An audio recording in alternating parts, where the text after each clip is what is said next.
Harry was born at Colgate. He's my first child.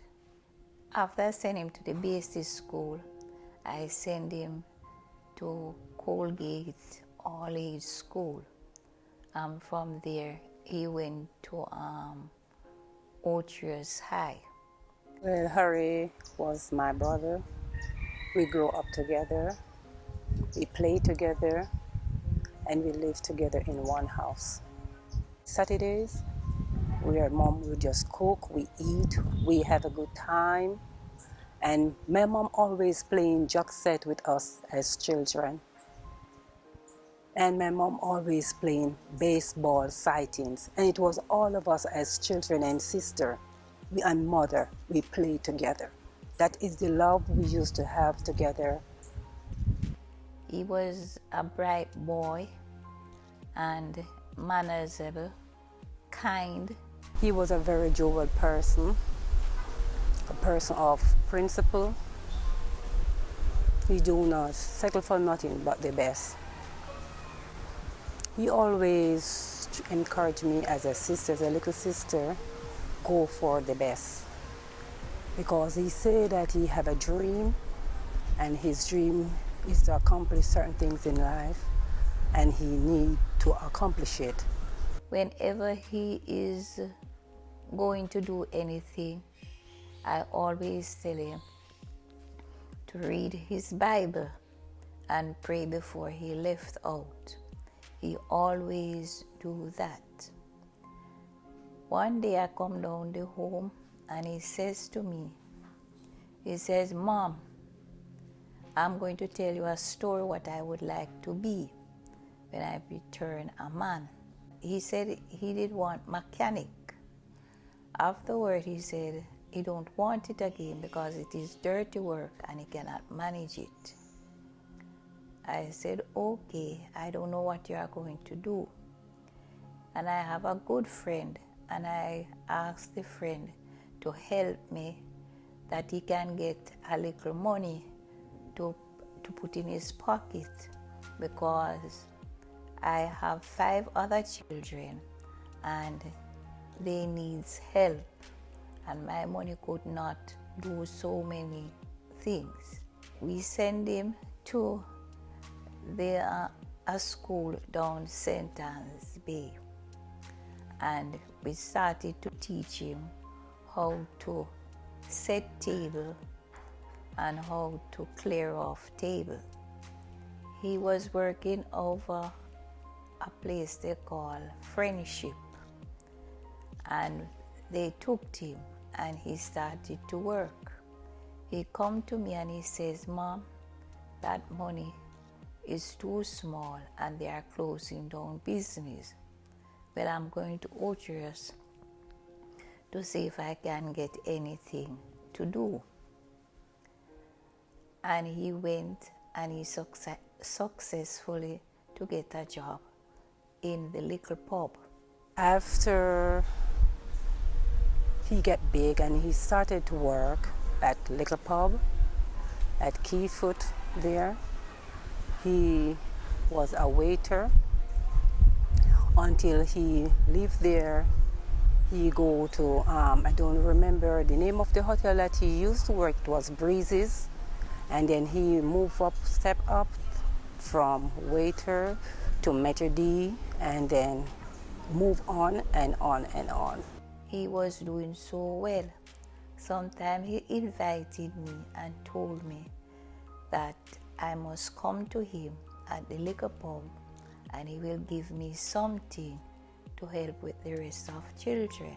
Just a smiling person. When he greeting you, he don't greet you with a serious look. He always greet you with that pleasant face, smiling, welcome you with a sweet, loving heart. He introduced me that he's talking to Carly, but I didn't know long time, because when he were going to school, I always told him to leave girls alone. But we were so good looking, handsome, manageable, the girls used to flock to him. Harry was my best friend, my confidant, my security. He was like everything to me. He was. I met him at work. I was pretty young. Didn't even know what I wanted, but he was really kind, and he would do stuff for me. We were friends before we became lovers, and we dated for like short time, like probably a year, and then I got pregnant. And growing up in a family where you were taught that you have to be married before you have children, I figured that he probably, because it was from the same kind of a background. And he said to me, I've always said that the first woman that is going to have my child, that woman would be my wife. And so we got married, and when I married him, I was like 18, so I didn't know what I was getting into. So I entered into marriage lightly, but you know how love can cover a multitude of everything. But I know we loved each other, and so we got married, and I have my son, and then after having my son or being pregnant, I found out most of the qualities were really beyond I could imagine. And love is a thing that I grew to love and respect, and the way he treats me. When I was pregnant with my first child, I realized that he was really a great person. And so the journey began. Yeah, he was an awesome person, a great husband. I'm telling you, he was larger than life. He was just, his children meant everything to him, and I felt love always. I always feel like a princess, and as I got older, I felt like a queen. I was very special to him, and I know it. I could feel it. I was very spoiled because, I knew that I had someone to love me and to care for me. And it doesn't really matter in the world, the way I felt, if anyone else loved me, I was sure about his love. And he would say to me, like, as long as I'm alive, you'll be okay. And that was a fact. He never made me any promises, and he never kept them. And I don't remember him ever lying to me either. And so we have baby number 1, baby number 2, and baby number 3. And it's Shane, Sue Shane, and Alex. Then when I start having children, we both became selfless. Everything was about our children. He worked very hard, but he loved his job. He was an honorable man. Yes, he was. A great Christian, a man of faith, very strong.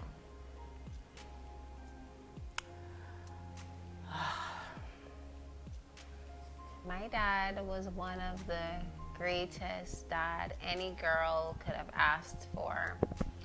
I mean, I'm kind of just speechless when it comes on to the character and the kind of person he was. He was kind, he was loving, he was caring, and I can't even find enough adjectives to describe the kind of person that he was. My dad loved me very much. I was his only daughter, and I know I had a special place in his heart. I know he loved all his children, but I'm daddy's girl. Growing up, I always felt so much love from my dad. I never felt as if I was less than. he was a perfect example of love to me. He would always give me flowers on Valentine's Day to just show me that he could love me more than any man ever could. And I just, I'm just like out of words. I'm just in disbelief, but I know that he's in a better place. And I'm so proud, so proud to be his daughter. And, I just know if I remain faithful, I'm looking forward to seeing him again. To me, my dad is royal.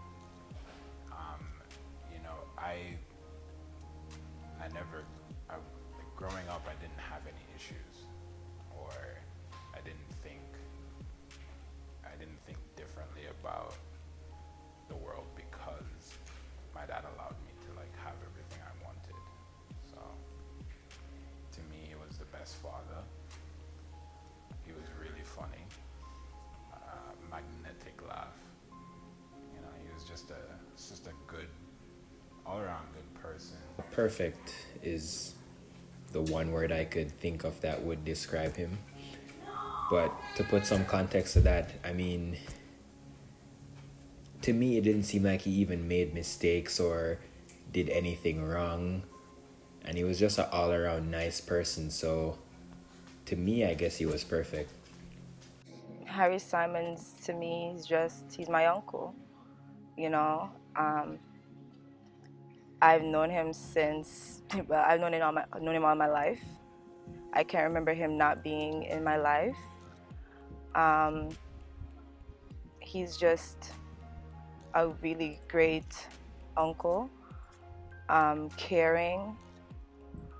He's understanding. He's somebody that you could talk to.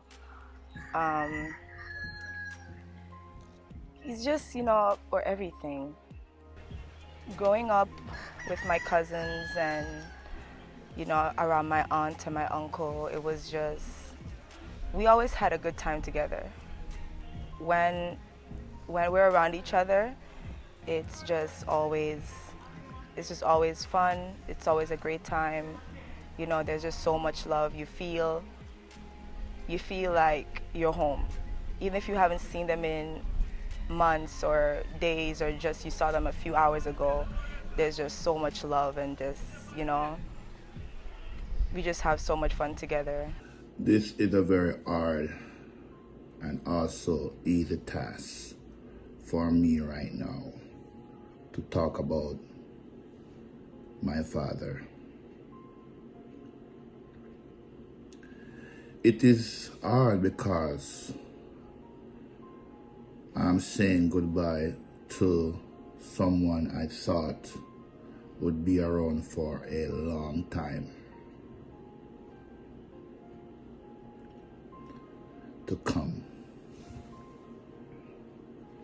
Someone who I love and care for so much. It is easy because I can say 1,000,001 things about how wonderful of a person he was. Dad was a wonderful person to many. He was a father, a husband, a grandfather, a son, a brother, a uncle. My father was a wonderful family man. He loved and cared for his family so much. He would ensure our needs were met by working extra hard.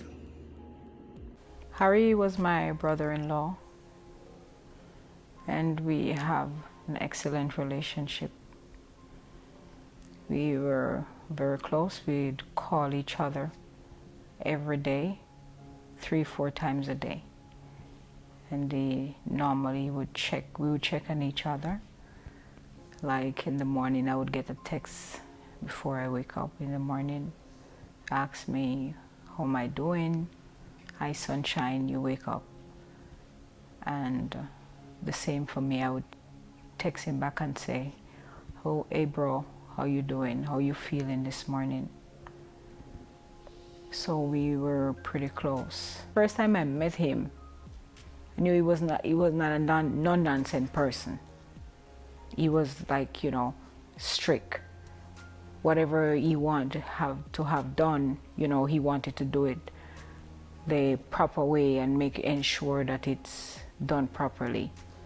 You know, everything would have to, the T would have to cross, and you would have to dot all the I's. You know, that is how he is.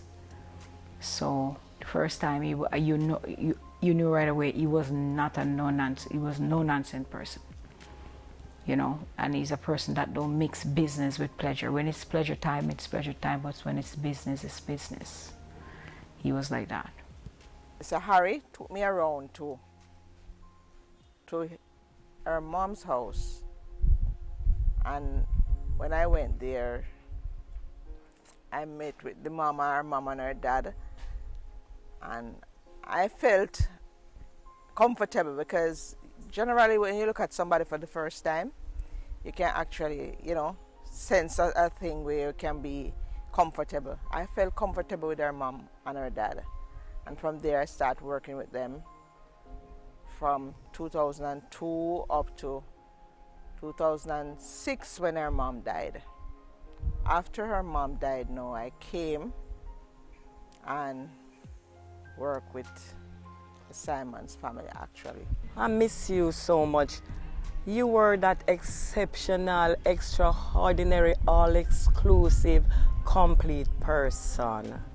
I know you can't hear me now, but my love for you over the years never die, and in death it will never die.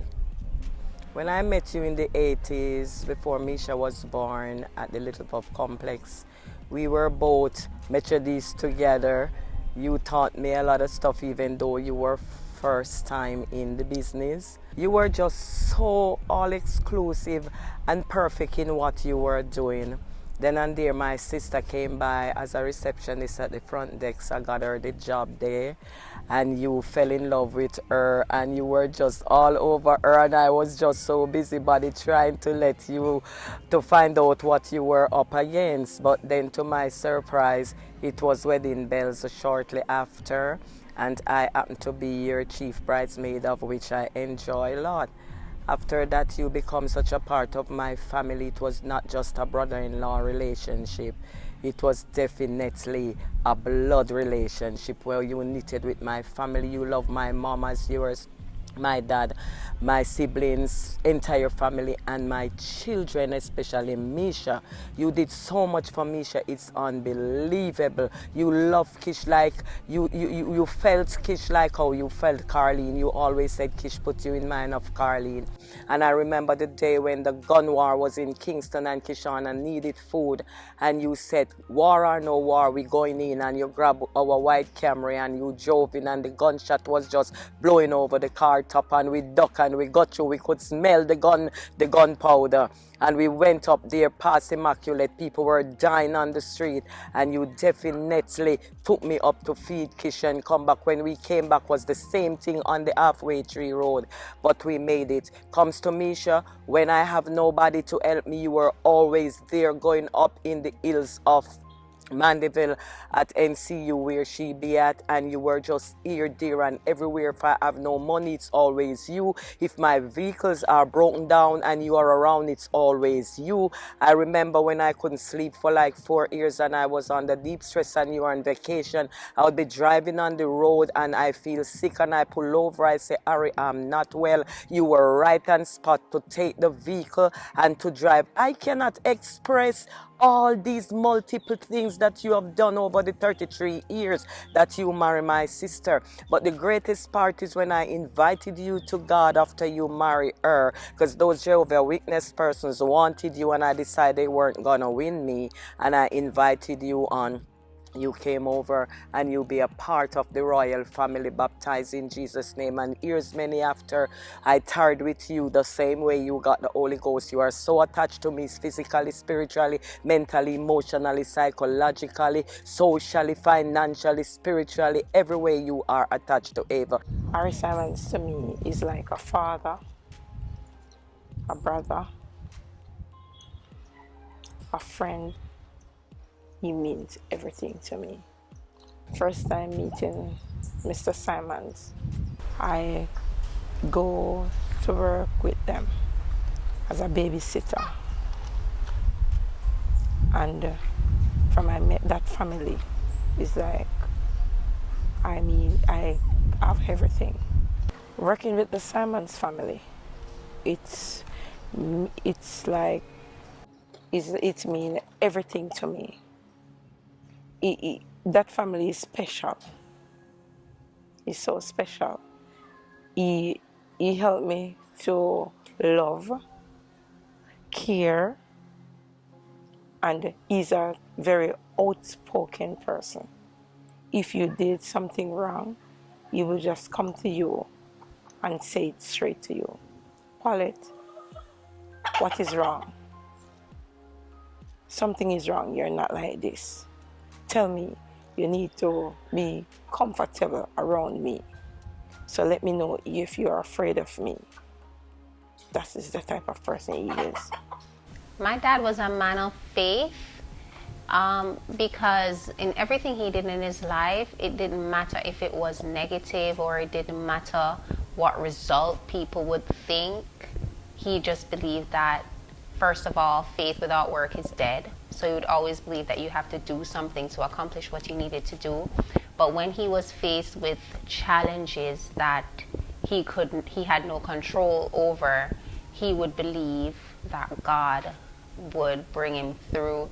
His faith didn't waver. He was just a believer in anything. He believed in his children. He believed in love. He believed in healing. And he believed that with God, all things are possible. I've never seen somebody with so much faith, to be honest. I'm trying to describe what I mean by my dad was a man of faith, but it's extremely hard because I've always known that faith and the law of attraction and all of those things exist, but I saw faith in him. Like everything he did was faith. He was faith in it. He was living a life with faith in it. Hey partner, my uncle, you're more than an uncle. We became partners in a game of Ludi. We played countless amount of days of Ludi when you were on vacation every time. And we were always partners against two other people. And we spent so much time bonding with those games. We would eat and come back to the game. I remember days when I was younger, you felt like a second father to me. Everything I needed, I know I could get it from you once I asked. All I needed to do was ask, and to say the words, you would provide it. You've given me so much advice in the major times in my life. You were there to cushion any blows, to say the right word that would just change my whole perspective. You just knew what to say, what to do, and everything you said, I trusted it and I took it to heart, and it would always work in my favor. You're a great stalwart. There'll never be another like you, who would just make us feel comfortable when you're around, who would make us feel like everything was gonna be okay once partner was in the building. You know, I remember when I migrated to the US and I was studying for my NCLEX, and I just felt so broken, so hopeless, because I didn't know how to transition as a nurse to America, and I was fearful of the exam. I remember you said to me, partner, remember that with God all things are possible. And you told me to think like a nurse, because I was already a nurse. Mm-hmm. You said, don't think like a student, think like a nurse.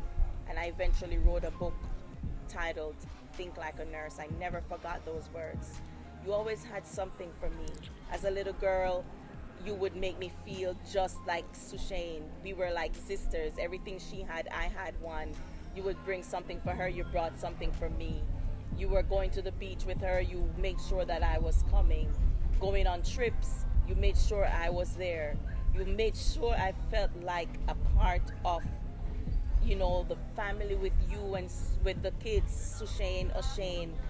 we were just like this, and we always remained that way because you set the pace for that. His relationship with his children was immaculate. There was nobody to him like his kids, his family. You know, he would ensure that they have everything they ask for. You'd go above and beyond, and you would bend over backward for them. And especially Sue, he was very protective of Sue. Not because she's a girl, you know, but he loved her very, very much. He loved all of them, but, you know, sometimes you have that one that you really have to protect with everything. And because she was the girl, so, you know, maybe he was really protective of her, you know, but he loved all of them equal. And as I say, you know, but she was like the apple of his eyes.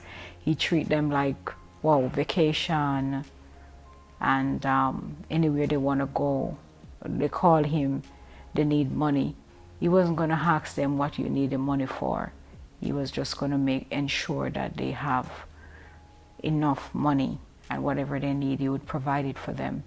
He was an extraordinary dad. Harry is my uncle, and actually I known him all my life. We were living in Colgate. As a young man, we lived in the same house. Being with him there, we used to pitch the tents, and he was working actually at a rental car company, and he used to drive like multiple different cars, and he used to do drag racing and all of these things. So I get to see him, and actually also working in Liquor Pub where he met his wife. Actually, he introduced his wife to me as a young man, as a young child actually, and said that she was the person for him. I never really fit in here in Jamaica, and I wouldn't say I was bullied, but I didn't have that many friends. I'm not the kind of person that allows, I can't get bullied. But I told my dad that I wanted to leave, and he made every arrangements for that to happen. So I was 15. I'd been to America before, but when I was 15, that's when I officially moved to the U.S. My father, he was very understanding about everything. In any other situation, a person or a child could feel like they had to pretend to do something or be something, or because of expectation. Like, we were always provided, myself in particular, the opportunity to be authentically ourselves the whole time. So no matter what anyone else said about me, or no matter what sort of challenges I was facing, I always had the opportunity to talk to my dad about it, or talk through it with him. I talk to my dad more when it's just about processing things. If it comes to school or work or budgeting, I'm not very good at budgeting. I just kind of buy anything all the time. So his main thing was always save, save, save. And I am more of a kind of just I'll make more money kind of person, so I'm not gonna worry about it too much right now. He would always tell us, if I can help someone as I pass along life's journey, then my living shall not be in vain. He was a giver. He had a heart of gold.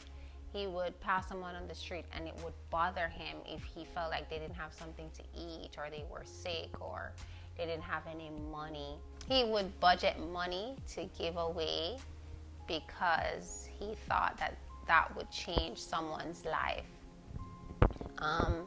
He would tell me, my giveaway money is finished, now it's time to go in my personal savings because somebody needs something and it's urgent.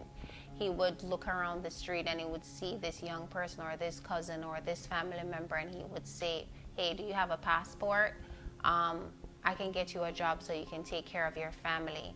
So, he was a family man, and his kindness that would spill over to his extended family, his in-laws. He was the father of our entire family, my mother's side and his side. He was just a leader. He was a father to a lot of people at work. They valued and treasured his kindness and his care. So, you know, it's safe to say my dad was the best of the best. He was the greatest of all. And that is why I miss him so much, because I just feel like he's irreplaceable. There will never be another Harry Simons. I don't even see who can live up to the caliber of a man he was. And I just miss and love him so, so much. He was the kind of a person who his qualities I really admired. And I said to myself, if men in general could just pick a page from his book, because one of his mantra was to ensure that his family was okay. I think he would catch a grenade for his family. That was the kind of person he was. He basically, everything he did was about his family. His love for his family was the utmost part of his life. And, you know, anyone around him would enjoy a part of that love. I remember going on. I remember one day in particular, he looked at me and he said to me, Miss Laura, as long as I have breath and I have life, you and your family will never be wanting of anything. And I said to him, Mr. Harry, you know, as long as I have life and I'm able to move about, I'm committed to doing whatever I have to do. And I try to do it. I remember in one particular time when I was going through some crisis. I don't know if it's crisis or a phase, rather. And he came to me, he and Miss Carlin called me in the room and said to me, Miss Laura, what is happening? What is happening? You're not the Miss Laura. You're not, what is happening with you? What's going on? And I really couldn't tell them a lot. But I tell them I was going through some stuff in my head, and you know. And from that day on, I tried to pick up myself, get myself intact, and do what I have to do. And I always look forward coming home. When he's coming home for holidays from the ship, we tear that house down. It was a spring cleaning, and we want to make sure all the I's dot, all the T's cross, because this was the kind of person he was. He was a kind of person who wanted to know that everything is in place. His tools in particular, when I know he's coming, I put everything together. I start look for hammer, I start look for chisel, look for saw, look for cutlass. He have a cutlass and call last, you know. You better make sure so when I'm ready for last is there. Here to Miss Laura, last there. You better make sure some things them intact. And that was a quality I really admire about him. Another thing again is underwear. I never see people really put underwear together. Generally, you just throw underwear in a drawer. He fixed them. He fixed them in a particular way. And I don't think Miss Carlin even got it to know how to really put them together. And I always, when I go in his drawer, open the drawer, before I put my hand in his drawer, I look at how the things they fix, and I try to fix them the way how he fixed them. Because generally, when you put the underwear in particular, when you put them in, what he wore last week, he put that underneath, and you know, in a rotative move that, you know, I don't know how he did it, but he did it. He will do anything to make sure his family is well provided for. And I've learned that has been instilled in my life, just being around him. So he was every single thing. He was the person that I could actually relay all my problems to and talk to, and I could tell every single thing. And that is not there anymore, and that is actually a huge problem. Remember, my other daughter, when I'm trying to get her one place, and me get the place, me have she needed some more furniture, and him take him van and him drive all the way up to St. Mary and carry the stuff them up. At night, and carry them up. Anything. No, anything. When him come, he make sure say, as him come here, him put on him bag them and he say clean. You see him a come, you see him squeeze me while something in my hand. $200 or $150. That I just me look up. The tip. Remember when him boss them come, and him come with him one day from Falmouth, and then come up and me cook for them, and he said to them, say, Slur, this is Miss Slur. She take care of the house. She take care of my family. Make sure I take care of her. Tip her.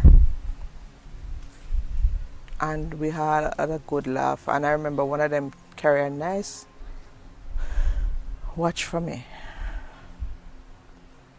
And I remember they gave me, I think I got about $5,000 that day. And he was just the kind of person who was always there. He was always there. One time he said to me, say, you're not a helper. You take care of my family, and as long as I live, as long as God lend me breath, you will never be wanting of anything. My biggest exposure was working for Royal Caribbean, and that's where he helped me to become a man, a family person. Okay, there's many qualities about Harry that I admired. He cared about people a lot. He would ask me, Glenn, did you eat? Because he would have cooked meal, to make sure dinner was ready. He loved cooking. I remember about 4 months or so before his passing, he cooked a very delicious meal. I tend to call it the Last Supper because it was in August of 2020, and we weren't able to go out to the restaurant, and it was a special occasion. And when I got home from work, he had set up a table with all the fixings, and I was quite surprised. And he served us lobster, salad, I remember. But what struck me the most, I looked up and he was standing on the deck, and like an admiral, he's looking down and he had a smile on his face. And without words, you can almost feel what he was thinking.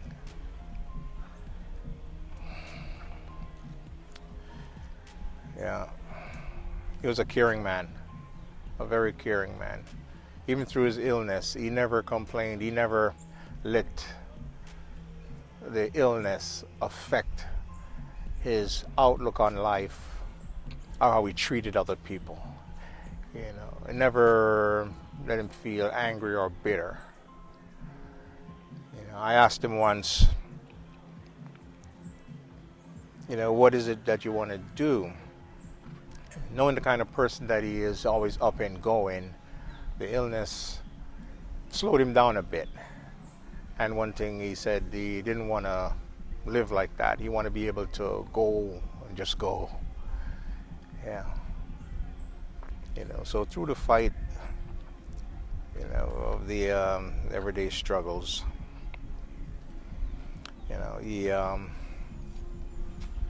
he kept the faith. Yeah. It was very funny, sometimes in the restaurant, normally when we go out to eat at the restaurant, I would on the menu, we would check the bill, and you would, to see how much the food would cost, and he would pull away from me and said, we come here to eat, we don't come here to check price. You know, so every time I go to a restaurant or something, I would remember. Doesn't matter how much the food costs, it doesn't matter to him. We just have to eat, and he would like, sure, don't check the price. You know, just order what you want. So every time I go out, I would remember that about him. You know. Some of the best memories I shared with Daddy was like when we used to go on those road trips. We would all just jump in the cars, like 5-6 different cars, and we would drive around the island, stopping in almost every parish, experiencing what the parishes are known for, I guess. And it was just a lot of fun. Like every time we would come to Jamaica from work, we would go to like the river, have like a cookout. It was all fun. Like coming home like on a Wednesday when the ship would show up to Jamaica and like bringing lunch to school for me. Like those were great. We always had the best of everything. He always used to hug us. He actually used to hug me like pretty often. He had a very unique scent that was very distinctive. Anytime he was in a room and left the room, you would know he was there. I don't know, he was brutally honest, even to the point of upsetting you at times. He wouldn't hesitate to call out your failures, but more importantly, he would call out your achievements. And he was very proud of his children. He loved my mother more than anything on the planet, I believe. I don't know how to explain that, because I don't believe I've ever been in love, because the example set by my parents is very, very idyllic in itself. I used to think it was funny how he woke us up for school when he was home on vacation. He would open the door and walk in the room and just happen twice like that. And he would also do that when like the place was messy and he was like, don't make a mess. So, I mean, he was a loving and funny person.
Hi, Dad. Daddy. Hi, Dad. Hurry. Joe. Nakikita niya here, no? Nakikita niya here. Come on, video before we get caught. I want to just...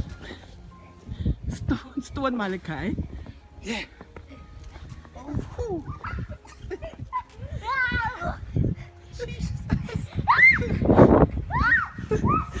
come now, watch the road. Go pick you up, man.